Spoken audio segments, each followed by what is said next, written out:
For all the latest community news and events. 103.2 Preston FM. Your community, your radio. You're with Chat City on Preston FM 103.2. My first guest just making himself comfortable in the studio.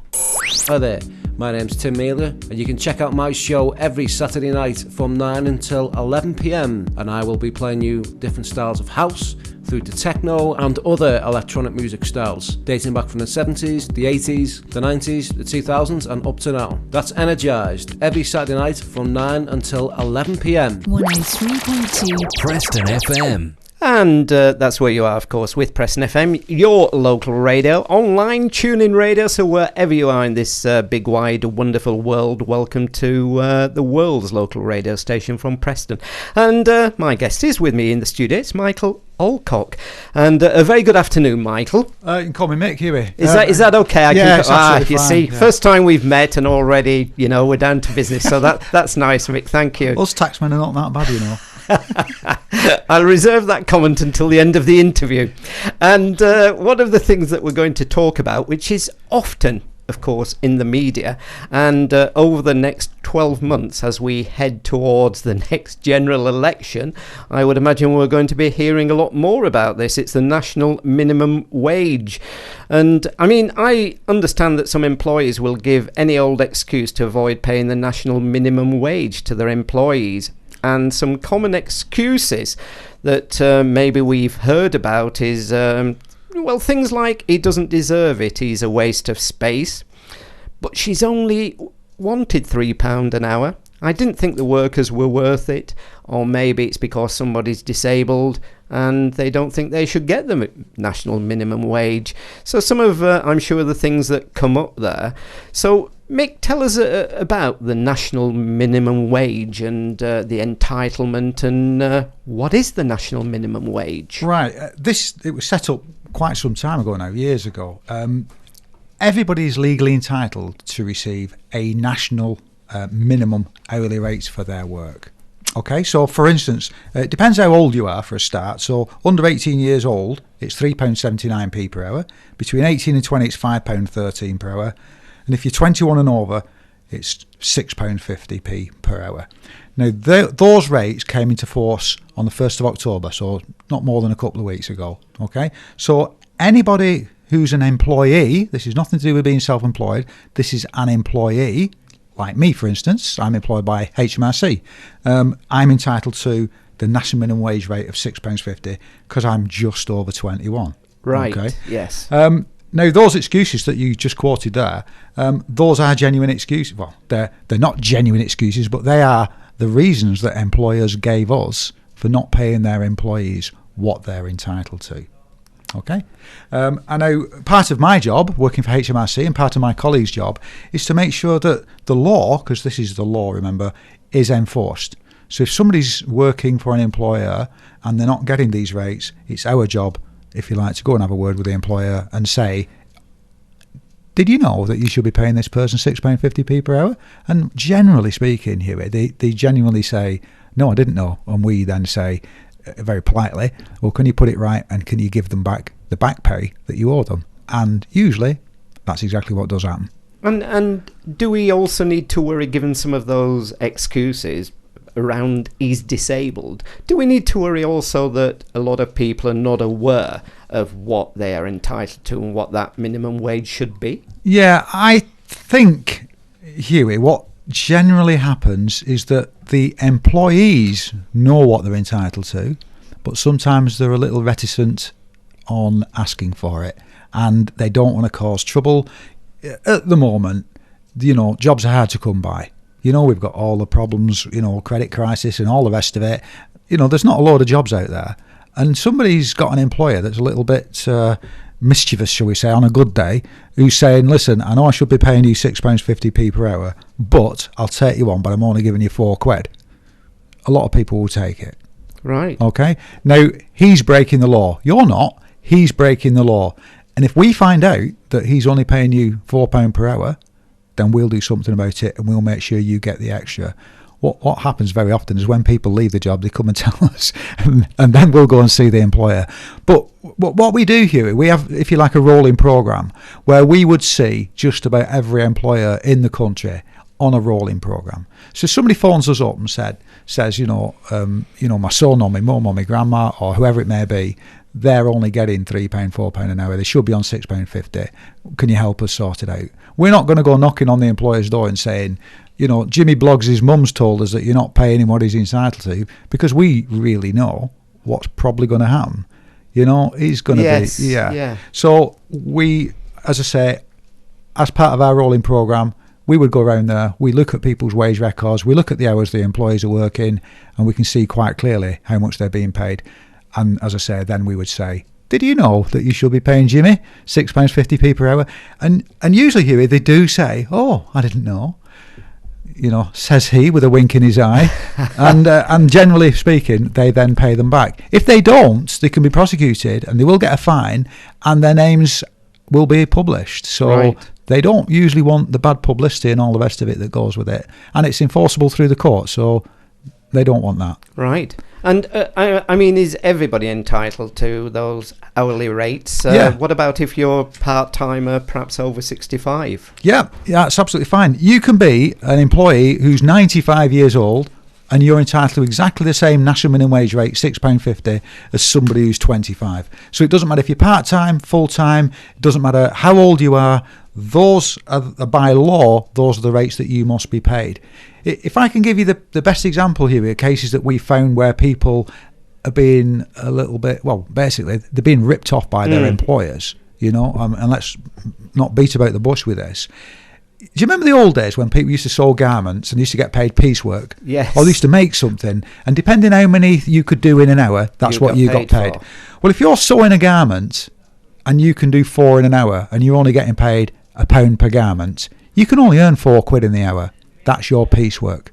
Well, that's against the law. You must be paid £6.50. Doesn't matter if you can sew 4 garments or 14 garments.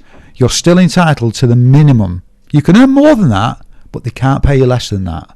So it doesn't matter if you're part-time, if you're 105, if you're 25, if you're on piecework, or any other excuse that your employer gives you, you're entitled to what the law says you're entitled to, which is the national minimum wage rates.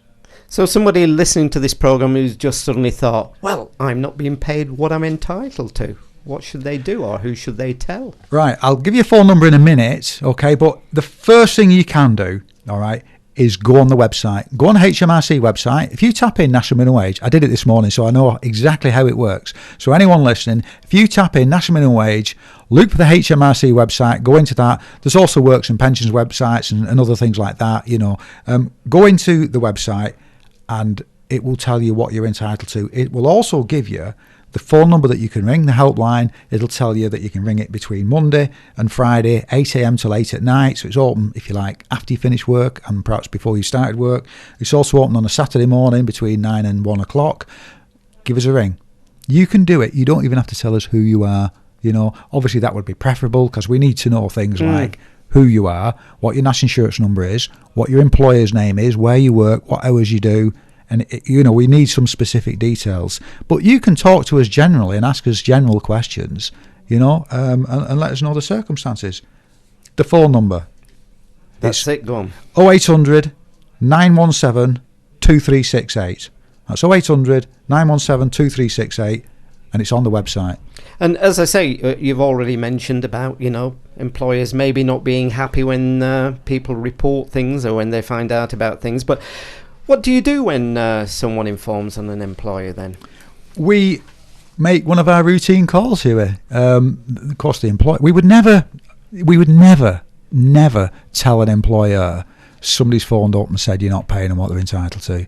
We wouldn't do that because we know what would happen. They'd probably get fired off, or there would be something happened and they would lose the job. Right. So we would not do that. And of course, they can take action if they do get sacked, or if there is a problem, unfair dismissal and so on and so forth. What happens here in 99% of the cases that we actually look into, the employer straight away holds their hands up in horror because they didn't realise they should be paying them more than they are paying them, And again, in 99% of the cases, they then reimburse them and everything's fine and we all go our separate ways. There is always the odd one that wants to try and get away with it. Those are the ones that we will pursue, and if necessary, through the courts, and they end up then with a fine, and they end up with a name in print, and they end up still having to pay their employees back as well. Normally, it's all quite, in the end, amicable. Right. And so people can be paid retrospectively monies that are owed to them? Yeah, we would sort all that out, yeah. So you would sort all that out? Yes, we would. And very often, I mean, this is, the examples I've given you, somebody should be on £6.50 an hour and they're only getting £4 or £5, and you think, oh, it's only an extra £2 or something like that. And if you think, if somebody's doing sort of, for make the arithmetic easy, if they're doing 40 hours a week, that's another £80. And if they've done sort of 50 weeks and they're being dipped out of £80, suddenly it's a lot of money. Yes. And if they've done 3 or 4 years, suddenly it's thousands of pounds. And we have actually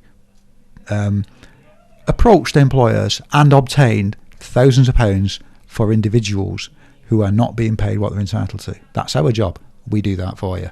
Right, because for some people, I mean, that is really important money, isn't it? And it's the difference between food for the family and not food for the family. Absolutely, yeah. And I can again emphasise, it doesn't matter how old you are, it doesn't matter if you're full-time or part-time, it doesn't matter what kind of work you're doing, if you're an employee, you're entitled to the national minimum wage rates. And they changed on the 1st of October, so if you're aged 21 and over, it is now £6.50p per hour. So if you are on national minimum wage, you should notice in this month's pay, your pay should go up a bit. It might not be a lot here because the rates only change by pence at times, okay? So it might not be a lot, so you might not notice a lot of difference, but nevertheless, there should be a difference. Right. And of course, possibly a political football over the next 12 months? No comment. And I think the other topic we were going to talk about, unless there's anything more, Mick, that you want to mention on that, or you want to give people any advice on before we move on? That's fine. That I think we've covered that quite in a good way, and I think people will understand. Go on the website. It tells you all about it on the website. Well, the other topic is something that I know zero about, and it's going to be interesting to find out about this. It's the Landfill Communities Fund, or not rubbish from the taxman. So, I like that, not rubbish from the taxman. Eh? So, tell me about the Landfill Communities Fund. What is it? Right. If I can sort of just go back a little stage. Okay, we all know what landfill is, okay, and we all know that landfill operators are the people that operate, if you like, landfill sites, and they are taxed on the waste that they dispose, okay, and depending what waste it is, what kind of waste it is, dictates how much tax they've got to pay per tonne of waste. So for instance, the standard rate of landfill tax, £80 per tonne, and less polluting waste would be down to sort of £2.50 per tonne. It just depends what it is. Right. That's a tax. So the landfill operators pay that to HMRC. This is the good bit, okay? The good bit is that local communities and communities that live within the vicinity of a landfill site can apply for funding for local and environmental projects that they might be running, community environmental projects, okay? Because the landfill operators can retain some of their landfill tax. So instead of giving it to HMRC, they can retain its 5.1%, which can be a substantial amount, and that money can be used to be distributed to local communities for projects. Right, I'm with you. I'm with you. But when you say projects within the community, or what would they entitle? Where would you have to be near? Right. What distance? Or? Yeah, it's generally within 10 miles of a landfill site. Okay. Right. Yeah. So quite a distance then. Yeah. But if you have a look at what I did before I came in, I had a look on the map and I had a look who operates a landfill site near Preston, and it's surprising how many there are around here. And what I also did here is I had a look. Does anyone in Preston already know about this scheme? And does anyone in Preston already actually sort of receiving any grants from the scheme? And the answer was yes, they are. And so far, over the life of the scheme, it's over 26 million quid. So people in Preston are aware of it, but there's 125 projects in the past that have actually received grants. Now, that's only 125. I bet there are hundreds more that could qualify. If I can give you sort of a bit more background to it, it's a government scheme, this. It's called the Landfill Communities Fund, and that's important that people remember that phrase, the Landfill Communities Fund. It's a government scheme. It started way back in 1996, so it's been going some time now, 18 years or so. And it used to be called the Landfill Tax Credit Scheme, and it is to provide funding for community and environmental projects in the vicinity of landfill sites. Okay, that's how it works. So landfill operators are able to contribute the money to organisations that enrol with an organisation called Entrust. Now, Entrust is Entrust. It's one word, Entrust. Now, Entrust work very, very closely with HMRC, and they bodies, I don't want to use the technical terms, but environmental bodies enrol with Entrust, and Entrust regulate the funding for projects that environmental bodies carry out. Okay, It sounds a bit sort of complicated, that, but since 1996, £1.4 billion have been spent on these type of community and environmental projects. 52,000 projects across the UK. But for Preston, what do we want to know in Preston? What we want to know is, can we apply for this money? Is this money available for the local community in Preston? And the answer to that question is yes. All you need to know is, how do you go about getting it? Right. And what I did again is I looked for some projects that have already been done in Preston, okay? And I've given you a copy of that here. It's just right next to you. But I'll give you a couple of examples, and some of these are sort of quite significant examples, and I'll give you some lesser ones in a minute. Okay. Yes, please do. Starting off with this. This was a play park that was run down. It was, all the gear on it was broken. It was battered and just needed refreshing and bringing up to date, so that the whole community could use it. And that was at Ingle and Tanterton Community. It's Dovedale Park, and basically they just regenerated it. And they got quite a significant grant. There was a red squirrel conservation project. Again, they got quite a significant grant. There's some old station buildings near Longridge. They got a significant grant to help with that. Brockholes Wetland and Woodland Nature Reserve, again, they got a very significant grant to help with the work that they're doing. Now, these are all quite significant ones, Huey, but the other ones, the ones that, if you like, affect the smaller projects, I know of local scout huts that have had a leaky roof. Yes, They've got a grant to fix it. This is going further afield. Wigton up in Cumbria, they get an all-weather football pitch, so the kids could train during the winter and stuff like that, and it wasn't flooded out. If you need a new boiler in a community hall, where do you go for a grant to get the new boiler? You go here.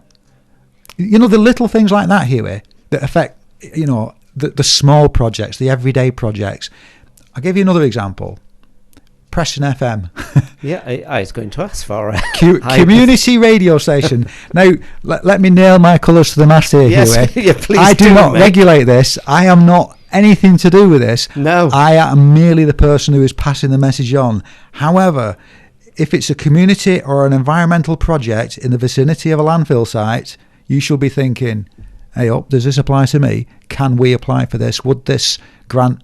you've got to get, obviously, they don't give this to every Tom, Dick and Harry. No, but you've got to fulfil certain criteria. I was going to ask about that. Yeah. And if you do, then Bob's your uncle. So people get in touch with Entrust. Entrust, yes.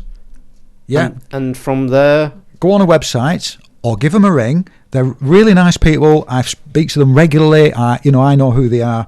And their website is a pleasure to look at. It's very, very straightforward. And if you click on the various sort of tabs at the top, it does say Landfill Communities Fund. You click on it and it tells you all about the Landfill Communities Fund, what it is, how it works, and more importantly, how you can go about applying. Okay? And you can also click on a little link that says projects. And if you click on that, and again, I did it this morning before I came on, just to make sure I knew what I was talking about. You click on that, and it's got a whole list of projects. If you search under Lancashire, for instance, and it's dead straightforward, and there they all are, all these projects that people have received grants for in Lancashire. And let's bring it a bit nearer home.